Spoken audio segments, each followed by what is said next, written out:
Dooyong Industries was an arcade development company from Korea that existed between 1986 to 1996. During their early days, they basically copyrighted games that were believed to be derivative works, or in other words, straight up rip-offs of somebody else's game. One game is apparently Wheel Runners by International Games, which in itself is a very obscure rip-off of Super Sprint. According to Shizura Okamura, a former staff member of NMK, they became acquainted with Dooyong through the past Korea-Japan Amusement Game Industry Association. At that time, it was very rare for Korean game companies to become acquainted with Japanese companies. This led to the export of Dooyong's games being published in Japan by NTC, which had a mutual relationship with NMK. This relationship also allowed Dooyong to import Japanese games from Toaplan into Korea, which gave Dooyong a considerable cult popularity status amongst Japanese classic game enthusiasts. Now, when it came to hardware, Dooyong actually had two custom boards that they used. The first was an 8-bit board developed in 1990. The first board was manufactured in-house by Dooyong Industrial. Over the years, it underwent several major changes, including replacing the sound chip and enhancing the color. It was also known for its fast CPU speed, enabling 16-bit performance on an 8-bit board. Used from 1990 to 1994, the main CPU was a Zilog Z80 running at 8 MHz. They also used the same chip for audio processing but running at 4 MHz. This was eventually updated to a Yamaha YM2203 running at 2.4 MHz. This was used between 1990 and 1991. In 1992 to 1994, they switched to the Yamaha YM2151 and the Oki MSM295 for the AD-PCM samples. The screen resolution could either be 384 by 240 at 60Hz or 384 by 256, also at 60Hz. In 1994 to 1996, Dooyong switched to a new 16-bit hardware using the good old Motorola 68000 running at 8 MHz. The resolution of this board was still 384 by 240. So let's sit back and enjoy some of Dooyong's arcade titles.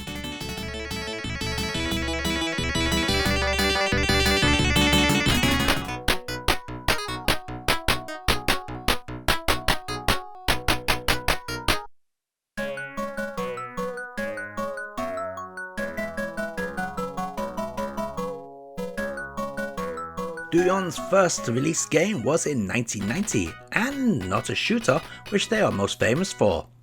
They actually started out with this puzzle game featuring a cute raccoon that has to throw crystals into trapdoors while avoiding the skulls and completing the tasks within the strict time limit.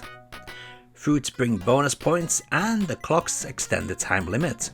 In between stages, cartoon images with the raccoon are shown. Now, it's said that this isn't an original title by Dooyong and quite possibly a remake of an NMK game called Ochinotoshi Puzzle Tojan, which was on the Famicom. It remains to be clarified though if Yam Yam was actually based off an unreleased arcade version by NMK or rather Dooyong's adaptation of the Famicom game.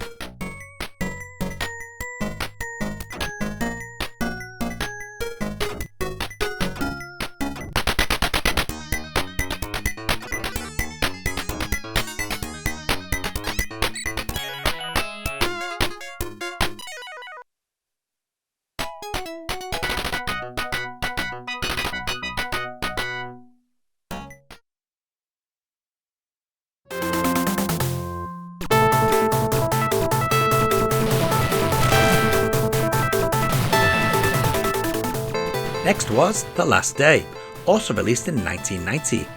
This was Dooyong's first shooter and it's about what you'd expect. Quite a plain, no frills affair, with no redeeming features.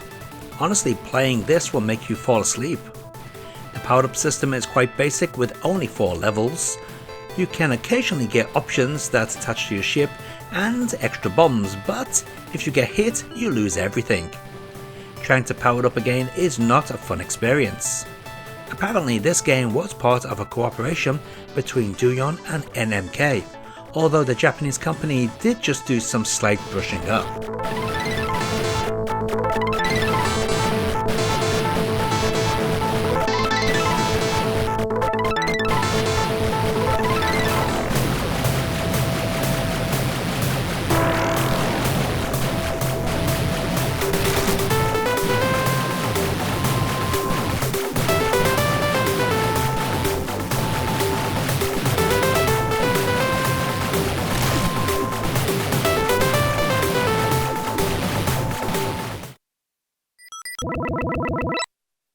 With a title like Gun Dealer, you'd expect this 1990 release to be some sort of action game rather than a card game.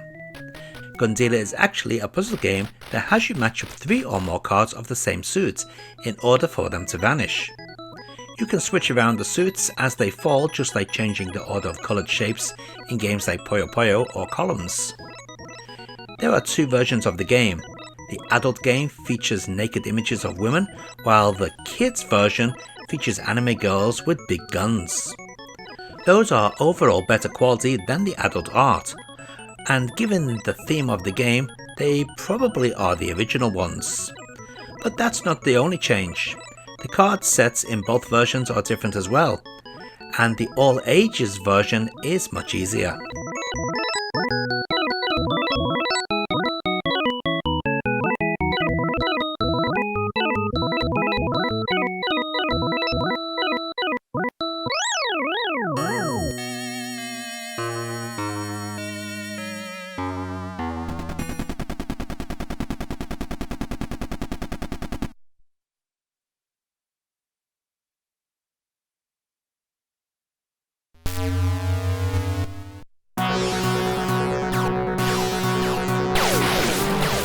Moving on to 1991 with Golf Storm, a somewhat touchy game title considering when it was released. You control a speedboat, a helicopter and a motorcycle. Not that it matters what you control because all the vehicles control the same and have the same weapons. In fact, this is quite a boring shooter with some of the most annoying powered up icons ever due to the way they bounce randomly around the screen. As for looks and sound, well, they exist, but that's about it. Nothing special here.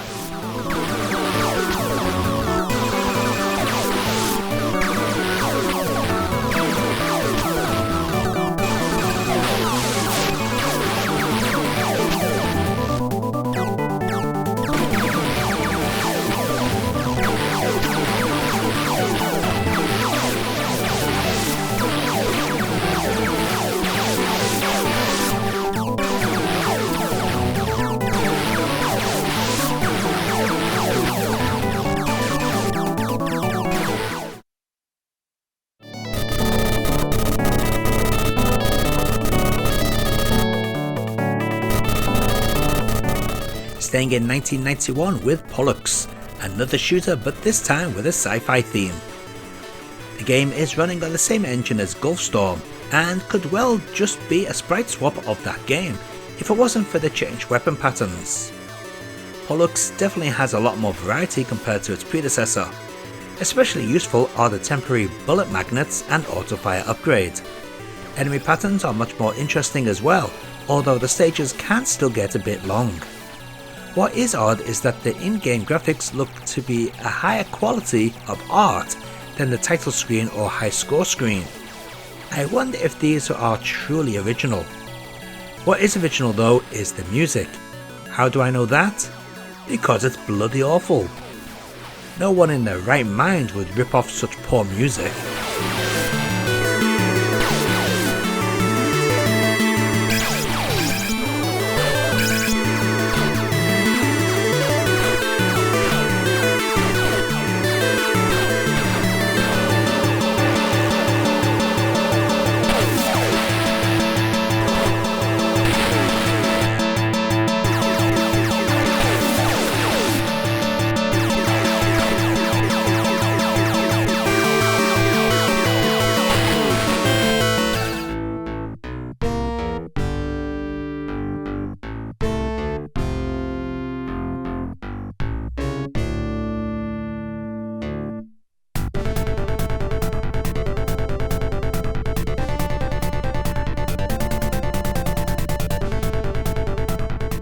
This is Flying Tiger from 1992, and it looks like Dooyong took that literally with the title screen art.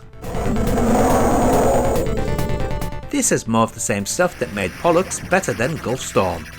Power-ups are a bit undeveloped in comparison, but this lack is compensated for with epic boss battles.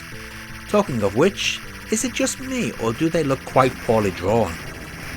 What is funny about this game are the random images that appear between levels, with the first one telling you not to do drugs or smoke.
A year later in 1993 we got Blue Hawk, which is basically Gulfstorm.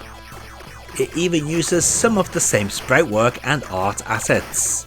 In fact, this and all the other shooters so far are all basically the same with the same power-up system. The only real true differences are the cosmetics. As a result, Blue Hawk isn't anything special apart from it being an evolution of Gulfstorm.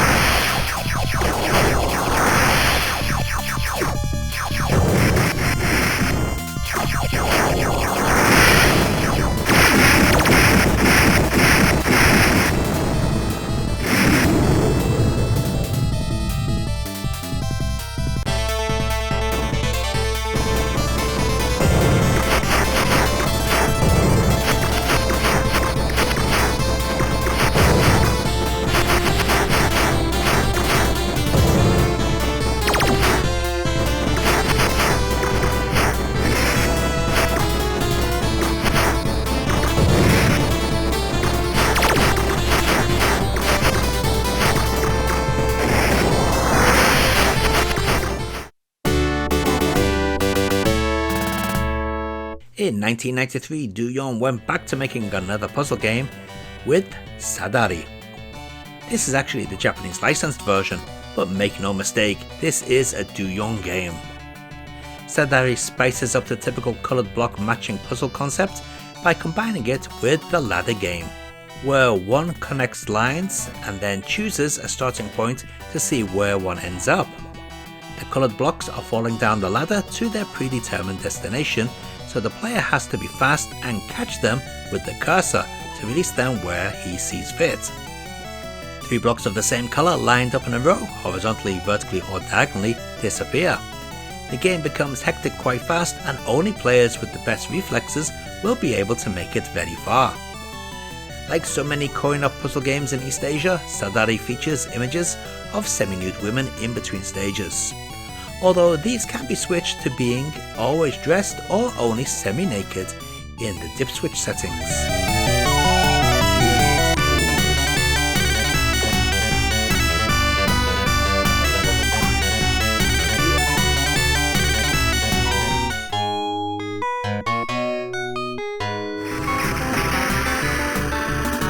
Next up we have Super X, which is just a rehash of Flying Tiger, which is basically just Pollux.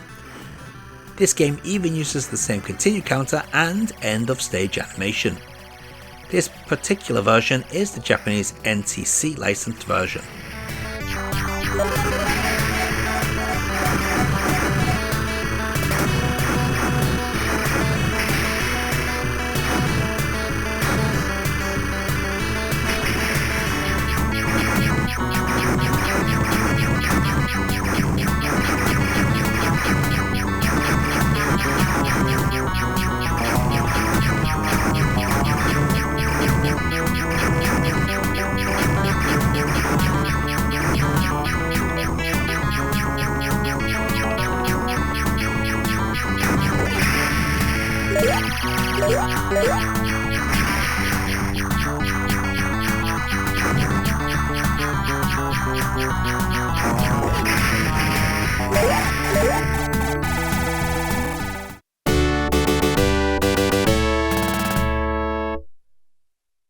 Gun Dealer 94 is basically a re-release of the original game that came out 4 years prior, but now with competitive gameplay.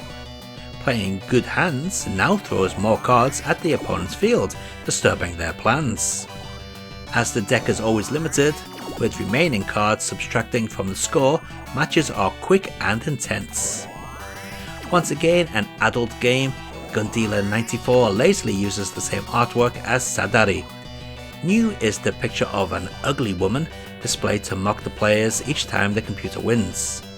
In Japan the game was known as Primella and published by NTC.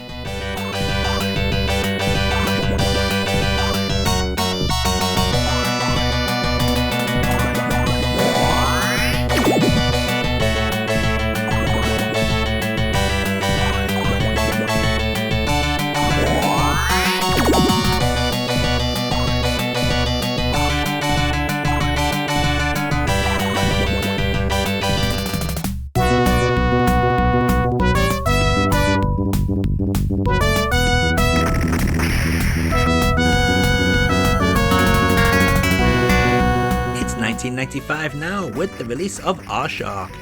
This can be considered Dooyong's swan song, in a way. Never-ending sprite fireworks, exciting stage design, balanced weapons, intimidating bosses, and a reasonable soundtrack.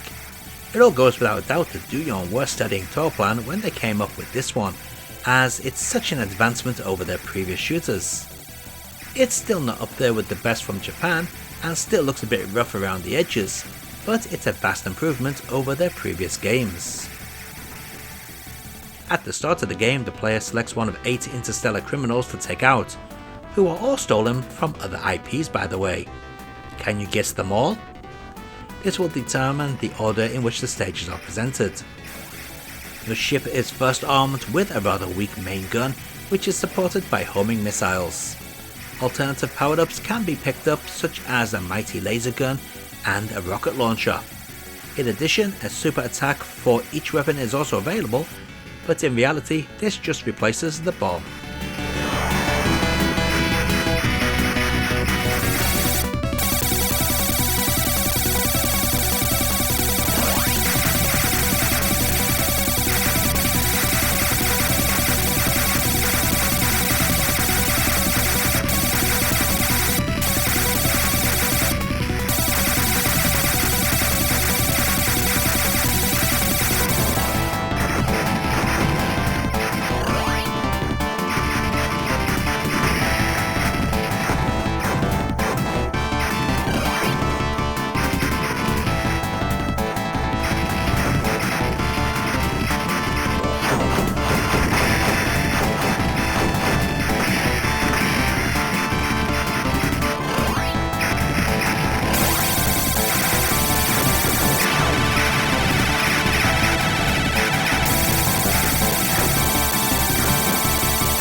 And another game that combines standard puzzle mechanics with an unrelated game. This time Snow Pop is expanded upon with a bingo element. Now some of the snowballs have letters written on them that are used to clear a bingo chart. The player who first completes a line on the chart wins. In between stages waits a bonus round featuring nude photographs. Feels kinda awkward in combination with the overall cutesiness of the game style.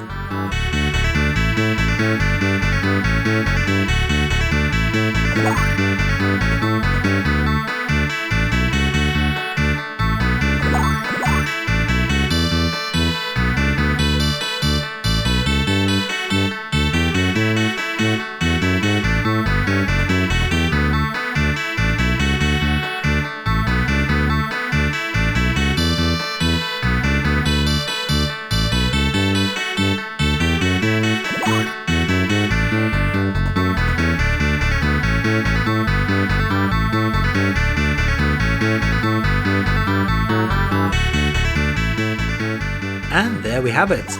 There were other Dooyong games that are currently unavailable unless you have the actual arcade PCB. They are Crosspoint and Snowpop, which are Puyo Puyo-like clones featuring artwork of famous artists. And also Championship, which I have no idea what that's about. Around 1995 to 1996, many members of Dooyong left to form Africa, which are basically the successor of Dooyong. Maybe we'll cover them in the future.